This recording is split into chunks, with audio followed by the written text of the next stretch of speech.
다윗의 일생을 우리가 이렇게 돌이켜보자면 그는 이스라엘의 가장 위대한 왕이었지만 또 한편으로 보면 가장 많은 고난을 겪었던 사람이라고 할 수가 있어요. 우리는 항상 어떤 인물의 겉으로 드러난 그런 위대한 면만을 우리는 봅니다. 하지만 그 이면에는 다윗도 많은 역경과 고난이 있었던 것을 우리가 알 수가 있어요. 여기 있는 사람들 가운데 고난이 없는 사람이 있습니까? 지금 역경의 순간을 지나가고 있는 그런 사람이 분명히 누군가는 있을 거예요. 근데 그것이 나만 그런 것이 아니라 성경에 나오는 위대한 인물들도 그러했다는 것을 우리가 바라보면서 결국 우리는 그런 역경이, 고난이 우리를 침몰시킬 수 없음을 우리는 바라봐야 되겠다. 오늘 말씀을 통해서 우리는 힘을 얻을 수 있는 것은 바로 이 다윗의 그러한 모습을 통해서 우리도 그럴 수 있다. 우리도 그와 같은 역경을 이겨나갈 수가 있다는 것을 우리가 깨달아야 되겠다는 것이죠. 여러분, 오뚜기 인생이라는 말 많이 들어보지 않았습니까? 오뚜기 인생. 오뚜기라는 거 여러분 그 인형을 잘 아실 텐데 마치 눈사람처럼 동글동글하게 생겼는데 그거는 무게중심이 맨 밑에 중앙에 자리 잡고 있어서 아무리 그 오뚜기를 넘어뜨리려고 해도 오뚜기는 반드시 제자리로 돌아오게 돼 있어요. 우리 인생을 보면, 주변을 보면 마치 오뚜기와 같은 그런 인생을 사는 사람들을 가끔 발견할 수가 있어요. 많은 실패를 거듭하면서도 좌절하거나 포기하지 아니하고 또다시 일어서는 그런 사람들. 그런 사람들을 가리켜서 우리는 보통 7.8개 인생이다 그렇게 이야기하기도 하고 오뚜기 인생이다 그렇게 이야기하기도 하죠. 넘어져도 또 일어나고 넘어져도 또 일어나는 그런 인생 있다라는 거예요. 그런 사람들도 마찬가지로 인생에 무게중심이 있다는 거예요. 심지가 있어요. 절대로 그런 사람들은 실패했다고 해서 무너지지 않는다는 거예요. 낙망할 일이 생겨도 넘어지지 않는다는 거예요. 아무리 흔들어도 그들은 다시 일어서는 그런 사람이라는 것이죠. 사실 이것은 우리 믿음의 사람들에게도 정말 필요한 것이 아닌가 그렇게 생각되어집니다. 그런데 오늘 성경에서 말하는 건요, 넘어져도 일어나고 넘어져도 일어나는 것만을 말하는 것이 아니라 여기서 지금 무엇을 말하고 있냐면 아예 흔들리지 않는 삶에 대해서 말하고 있다. 오뚜기는 흔들리지만 지금 성경에서 말하는 건 뭐냐면 흔들리지 않는 삶에 대해서 이야기하고 있더라. 유동하지 않는 거예요. 어떠한 상황 속에서도 꿋꿋하게 나아가는 그런 모습. 우리가 하나님을 믿는다고 하면서도 때로는 문제를 만나기만 하면 영감없이 무너지는 그런 사람들 많이 보지 않습니까? 불신자와 다를 게 하나도 없어요. 그런 사람들은 마음이 하루에 몇 번씩 요동하죠. 그래서 하나님과 세상 사이에서 막 이리 갔다 저리 갔다 하는 그런 사람들을 우리가 많이 보게 되는데 이런 사람들을 보면은요, 믿음이 있는 것 같다가도 또 없어요. 없는 것 같다가도 있어요. 그런 사람들은 결국 그것을 통해서 무엇을 하냐면 하나님을 살렸다, 죽였다는 것이라고 저는 그렇게 생각합니다. 그런 인생, 그런 흔들리는 인생, 그런 거에 대해서 지금 성경은 말하고 있잖아요. 성경에서 말하는 것은 아예 흔들리지 않는 그런 인생에 대해서 말을 하고 있습니다. 다시 말하면 마음이 요동하지 않는 거예요. 마음이 하나님께로 가 있지 않고 세상으로 가 있고 왔다 갔다 하는 그런 인생을 말하는 것이 아니라 완전히 하나님께로 딱 고정되어 버린 그런 인생에 대해서 지금 이야기하고 있어요. 그런 인생은 이 시는 뭐라고 말하고 있냐면 결코 흔들리지 않을 것이다 라고 이렇게 얘기한다는 것이죠. 하나님을 바라볼 때 흔들리지 않는 이유가 무엇일까?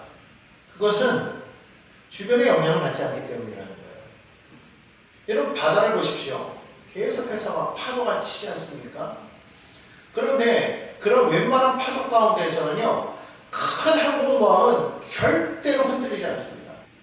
아주 거센 폭풍, 태풍이 몰아치고 막 그럴 때가 아닌 이상에는 항공모함은 그냥 뚫고 나가는 거예요. 절대로 흔들리지 않아요. 그런데 반면에 작은 배는 아주 작은 풍랑에도 요동하는 것을 우리가 알 수가 있어요. 여기 성경에서 말하는 거 바로 이와 같은 모습을 말하는 거예요. 아무리 바람이 불고 파도가 막 심하게 몰아쳐도 결코 흔들림 없이 나아갈 수 있는 그런 인생, 바로 그런 인생에 대해서 지금 이야기하고 있다는 거예요. 그러니까 작은 배들이 왜 요동하느냐? 그건 주변의 환경에 영향을 받기 때문이라는 거예요. 큰 배는 절대로 주변 환경에 영향을 받지 않습니다. 여러분, 우리가 광고에 보면 왜 흔들리지 않는 침대 그런 광고를 우리가 많이 보잖아요. 대부분 보면은 그 원인이 뭔가 했더니, 그 어떤 방식인가 했더니 포켓으로 만든 그런 스프링을 사용하고 있다는 것이죠. 그래서 각각의 포켓에 그 힘이 주어지기 때문에 한 사람이 옆에 누웠다가 일어나도 옆에서 막 뛰어도 반대편에 있는 그 옆에 있는 사람에게는 영향을 전혀 미치지 않는 거예요. 왜냐하면 그 포켓에만 힘이 들어가고 나머지에는 절대로 영향을 받지 않기 때문에. 그런 원인이라는 것이죠. 마찬가지로 우리가 왜 흔들리지 않을 수가 있는가? 아니, 그걸 떠나서 왜 우리가 흔들려야만 하는가? 왜 우리는 자꾸 요동하는가? 그거는 우리 주변에서 나를 흔드는 그런 영향, 나에게 영향을 주는 그런 요소가 너무나도 많기 때문에 그렇다는 거예요. 근데 사실 그 요소들이 나와 상관이 없는 거면은 절대 나는 흔들 수 없겠죠? 나와 상관이 있다는 거예요. 무슨 말이냐면 너무 거기에 내가 연관이 되어 있어. 내가 너무 의지한다는 거예요. 너무 그것을 바라본다는 거예요. 그렇기 때문에 자꾸 거기에 요동하게 되는 것이죠. 물질을 바라보는 사람은 물질에 흔들리고, 자신을 바라보는 사람은 자식에 흔들리고, 명예를 바라보는 사람은 명예 때문에 흔들리고, 권력을 바라보는 사람은 권력 때문에 흔들리고. 지금 우리 주변에서도 지금도 일어나고 있잖아요. 무언가를 바라보느냐에 따라서 그것이 우리에게 얼마나 큰 영향을 미치는가를 우리가 알 수 있어요. 그런데 우리 여기 성경 기자는 뭐라고 말하고 있냐면 나는 하나님을 바라본다는 거예요. 하나님을 바라보겠다는 거예요. 그럴 때 나는 흔들리지 않을 수 있다, 그렇게 말하고 있어요. 왜? 하나님은 반석이시기 때문에. 성경에서 보면 예수님께서 뭐라고 말씀하십니까? 반석 위에 집을 지은 자는 비가 오고 창수가 나도 결코 무너지지 않는다고 그렇게 말하고 있잖아요. 그 반석은 누구를 뜻하는 겁니까?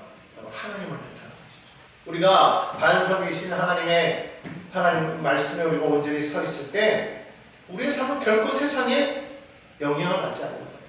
그러니까 요동하지 않는다는 것이죠. 그러므로 환경이 막 풍랑이 일어나지 않는다, 문제가 생기지 않는다가 아니에요. 그런 것이 있다고 할지라도 하나님을 바라보고 하나님 편에 온전히 굳건하게 서 있으면 요동하지 않는다, 흔들리지 않는다, 이 말이죠. 근데 이 표현에서 자세히 보면 이렇게 얘기했잖아요. 오직 그만이 나의 반석이요 나의 구원이시요 나의 요새신 내가 크게 흔들리지 아니하리로다, 이렇게 말하고 있단 말이에요. 그 의미는 두 가지가 있어요. 하나는 뭐냐면 나는 흔들리지 않겠다라고 다짐하는 거예요. 또 하나는 뭐냐면 내가 주님만을 바라보고 있으면, 즉 다시 말하면 주님이 나의 반석이 되어주시기 때문에 나는 흔들리지 아니할 것이라는 그런 분명한 믿음의 표현이라는 거예요. 그러니까 오늘 이 시인이 지금 이 말하는 이것은 뭐냐면 내가 주님을 바라봄으로써 나는 결코 세상 것에 흔들리지 않겠다라고 다짐함과 동시에 하나님을 바라볼 때 나는 결코 흔들리지 않을 것이라는 믿음의 고백을 하고 있다는 거예요. 오늘 우리에게 필요한 것이 바로 이것이라는 겁니다. 다짐할 뿐만 아니라 믿음의 고백이 있어야 된다. 그냥 흔들리지 않을 것이다라고 무조건 하나님께서 무조건 흔들리지 않게 하실 것이다가 아니라 하나님은 나의 반석이 되시니 나는 결코 흔들리지 않을 것을 믿습니다. 그러면 나는 정말 굳건하게 하나님 말씀에 서 있을 것입니다 라고 믿음의 고백과 동시에 다짐을 하는 성도들이 되어야 되겠다는 것이죠. 오늘 그와 같은 저희 여러분 되기를 간절히 소망합니다. 이게 우리에게 필요하다는 거예요. 하나님을 바라보는데 우리가 하나님을 바라볼 때에 하나님께서 나를 온전히 붙들어 주실 것을 굳건하게 믿느냐는 거예요. 하나님 믿습니다 하면서도 늘 우리의 마음이 늘 들락날락하잖아요. 왔다리 갔다리 하잖아요. 그렇게 완전하는 거예요. 자, 그런데 오늘 여기서 이 시인은 뭐라고 얘기하고 있냐면 5절에 보니까 1절에도 그렇지만은요, 잠잠히 하나님만 바라라, 그렇게 말하고 있어요. 잠잠히. 잠잠이라는 말이 무슨 말이에요? 말없이 조용히. 말없이 조용히 있으라는 얘기죠. 우리가 이 마음이 불안할수록 뭐가 많아져요? 말이 많아지고 있어요. 그러니까 어떤 일을 당할 때 사람이 말이 많아지는 사람을 보면 아, 저 사람 지금 마음이 무척 불안하구나 라는 걸 알 수가 있어요. 그러니까 불안하니까요 자꾸 물어보는 거예요. 불안하니까 자꾸 이야기하는 거예요. 여러분 그게 무엇을 간증하는 것인지 아십니까? 나는 지금 믿지 못하겠다는 거예요. 기도했으면 성경 뭐라고 말하고 있어요? 너희가 기도하고 구한 것은 받은 줄로 믿으라 그랬단 말이에요. 기도했어요. 구했어요. 그럼 어떻게 해야 돼? 받은 줄로 믿고 그럼 묵묵하게 나아가야 되는 거예요. 근데 그러지 못한 사람들이 많다는 거예요. 자꾸 기도했다고 하면서도 늘 질문하는 거예요. 늘 물어보고 늘 확인하려고 하는 거예요. 기다리라 이거예요. 기다려. 잠잠히 있으라는 거예요. 제일 먼저 할 것은. 사무엘 어머니 한나라 보십시오. 그가 아이를 못 가졌을 때는 얼마나 그 마음이 심란했어요. 얼마나 슬펐어요. 얼마나 괴로웠어요. 하나님 앞에 나와서 기도할 때에 그의 마음이 무너지는 걸 보지 않았습니까? 그런데 그가 엘리 제사장의 그 응답을 듣고 그 이유가 어떻게 했냐면 돌아가서는 다시는 근심하지 않았다고 이렇게 말했어요. 그 일로 인해 가지고 그는 뭐 그것 때문에 왜 기도했는데 왜 말씀하셨는데 얘기를 안 주십니까? 이렇게 물어보지 않았다. 믿었다라는 거예요. 그러니까 여러분 우리에게 필요한 건 뭐냐면요. 하나님 말을 보았습니까? 기도했습니까? 그럼 자꾸 인간의 부정적인 말을 하지 말라는 거예요. 부정적인 생각을 내어 던져버리라는 거예요. 자꾸 그것을 내뱉으면 사단이 틈탈 비밀을 주는 거예요. 우리 결코 하나님을 믿었으면 가만히 있어야 돼. 그리고 뭐 해야 되는 겁니까? 하나님을 바라보라 그렇게 말하고 있잖아요. 바라보라. 이 바라본다라는 말은 무엇이냐면 기다린다. 기대하고 기다린다. 하나님께서 응답하실 것을 기대하라. 그것을 믿고 기다리라는 거예요. 중요한 건 뭐냐면 기다림에 우리가 기한을 두지 말라는 거예요. 기다림의 기한을 언제까지 이 말을 하지 말라는 거예요. 가끔 우리가 나쁘다고 표현할 수는 없겠지만은 그런 거 많이 하잖아요. 뭐 예를 들어서 여리고 기도회 7일 동안 날짜를 정해놓고 아니면 다니엘이 기도했던 것처럼 21일 작정 다니엘 기도회 아니면 모세처럼 40일 기도회 뭐 이런 거 우리가 보통 많이 하죠. 대부분의 사람들이 그런 얘기 한단 말이에요. 일주일, 7일 그리고 21일 때로는 40일 그렇게 기도하면 그때 반드시 뭔가가 응답이 이루어져야만 된다 이렇게 우리는 생각하고 있다는 거죠. 근데 그거는 그게 아니에요. 여러분 우리가 성경 보면 분명히 알다시피 이미 하나님께서 말씀하셨을 때 그 말씀하시는 그 순간 이미 벌써 응답은 이루어진 거예요. 여러분 여리고성을 돌라고 하나님이 말씀하셨어요. 이미 하나님께서 말씀하시는 그 순간 하나님의 계획에는 이미 여리고성은 무너졌어요. 그런데 그것을 이루기까지 하나님의 백성들은 그 성을 계속 돌아야만 했죠. 하지만 하나님께서는 이미 벌써 말씀을 하셨단 말이에요. 그 순간 이미 이루어진 걸 믿어야 된다는 거예요. 하나님 말씀하셨습니다. 이루어진 것이다. 다니엘이 기도했을 때 천사가 와서 그랬잖아요. 다니엘아 너희 기도가 첫날에 응답되었다 그랬잖아요. 우리는 그걸 믿지 못하는 거예요. 그러니까 자꾸 이거를 어느 한계를 둬가지고 그때까지 이루어지지 않으면 뭐 요동하죠. 난리가 나죠. 막 불안해합니다. 그러다 보니까 사람들이요 기다리다 지쳐 오히려 더 낙심하고 더 낙망하고 심지어는 믿음을 떠나는 경우도 있다는 거예요. 기도했는데 안 들어줬다는 거예요. 언제까지 이 기도를 들어주셔야만 내가 하나님 믿겠습니다. 이래가지고 하나님이 응답을 그 기간 내에 안 하시니까 하나님 안 하시네 그러고는 하나님 안 계셔. 아니 계신다 해도 하나님은 날 사랑하지 않아. 그럼 떠나버린다는 거예요. 그거는 잘못된 것을 넘어서 어리석은 행동이에요. 바보 같은 행동이에요. 성경에서 보면 하나님은요 끊임없는 사랑으로 우리를 사랑하시는 그 하나님이에요. 오늘 여기 나와 있잖아요. 12절에 보니까 주의 인자함은 주께 속하오니, 그래서 주의 인자함은 주께 속하오니. 여기 말하는 주의 인자함을 다른 성경에서 뭐라고 말하냐면 나를 향한 하나님의 영원한 사랑이라고 이렇게 말하고 있어요. 영원한 사랑. 하나님의 그 사랑은 영원한 사랑이에요. 한계가 없어요. 나를 처음부터 끝까지 사랑하시는 그 사랑이에요. 오직 그 사랑이 하나님께 있다는 거예요. 그 하나님이 나를 사랑하신다. 그리고 뭐라고 말했어요? 그 영원한 사랑을 지신 하나님이 각 사람이 행한 대로 갚으신다고 그랬어요. 각 사람이 행한 대로 내가 무엇을 행하든지 하나님은 그대로 갚으시는 거예요. 여러분 생각해 보십시오. 믿음을 가지고 하나님은 사랑이시다 그러면 그 사랑의 하나님 내게 사랑으로 베푸시는 거예요. 은혜의 하나님이다. 은혜를 베푸시는 거예요. 구원의 하나님이다. 구원을 베푸시는 거예요. 근데 내가 입으로 하나님은 쟤만 사랑하고 날 사랑하지 않아. 그럼 어떻게 해요? 그대로 갚으시는 거예요. 그러니까 우리는 믿음대로 되는 거예요. 내가 하나님을 이렇게 말하면 그 하나님은 그 입술의 고백을 따라서 그렇게 그래? 그럼 알았어. 이렇게 해주실 수밖에 없어요.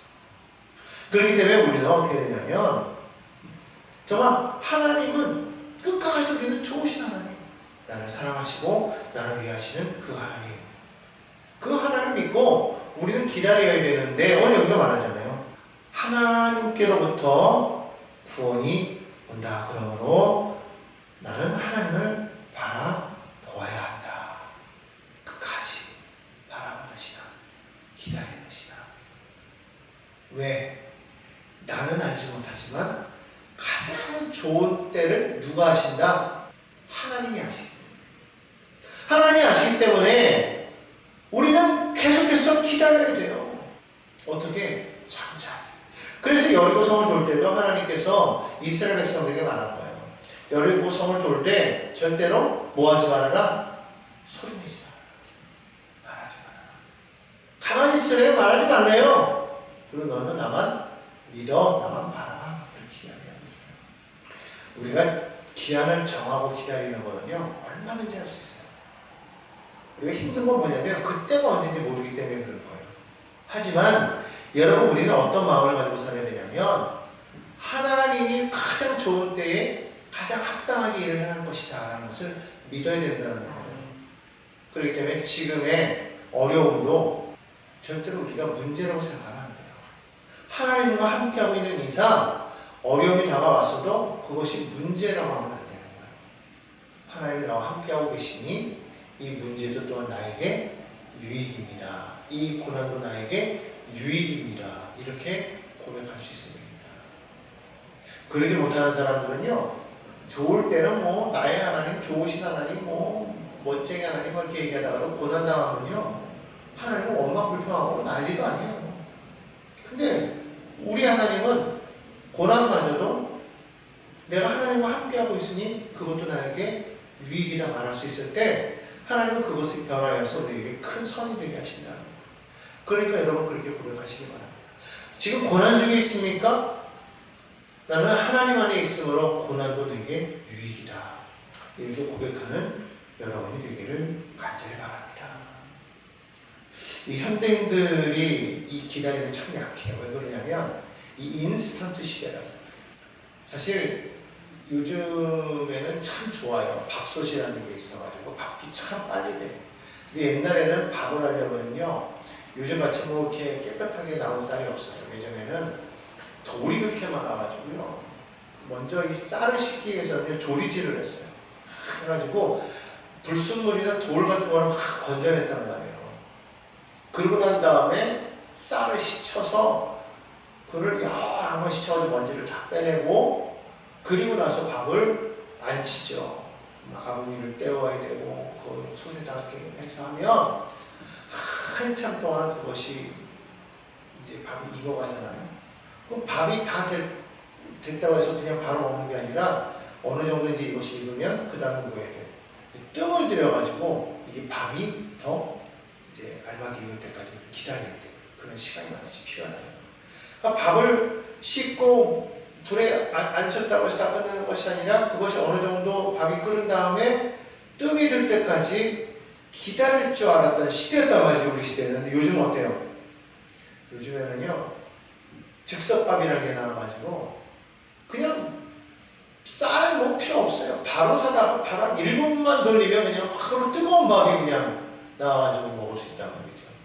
그런 시대가 되어버렸기 때문에 옛날처럼 밥 한 번 해서 먹으려면은 뭐 여러 시간을 걸쳐서 뭐 지어서 안 치고 뭐 기다리는 그런 시간 없이 뭐 바로바로 먹다 보니까 요즘 사람들은 옛날같이 기다림에 참 약한 거 아닌가 그런 생각이 들어요. 그러다 보니까 정말 요즘 사람들은 진짜 우물에서 숭늉 찾는 그런 사람들이 너무 많아진 것 같아요. 여러분 우리가 정말 하나님을 우리가 의지한다면 하나님께서 지금도 일을 행하고 계시걸 믿고 기다릴 줄 알아야 됩니다. 하나님은 가만히 계시는 게 아니에요. 하나님은요 지금도 계속해서 쉬지 않고 일하시고 계세요. 그래서 우리는 그 하나님을 믿고 우리는 바라봐야 되는 거예요. 예레미야는 이렇게 말하고 있어요. 사람이 야훼의 구원을 바라고 잠잠히 기다림이 좋도다. 따라할까요? 사람이 야훼의 구원을 바라고 잠잠히 기다림이 좋도다. 그러면 하나님께서 반드시 가장 좋은 때에 하나님의 방법으로 가장 좋은 방법으로 우리를 구원해 주실 줄 믿습니다. 지금 여러분 이 나라가 혼란 가운데 있어요. 무엇이 옳으냐? 여러분 그런 것 때문에 마음을 빼앗기지 마시고 오직 하나님만 바라보고 기도하십시오. 여러분 하나님께서 이 땅을 주관하셔서 이 땅을 구원해 주실 줄 믿습니다. 오늘 이 밤에 여러분은 정말 하나님만 바라보심으로 흔들리지 않아요. 요동하지 않겠다는 그런 분명한 믿음을 가지고 살아가는 믿음의 백성들이 다 되시기를 주님의 이름으로 축원합니다.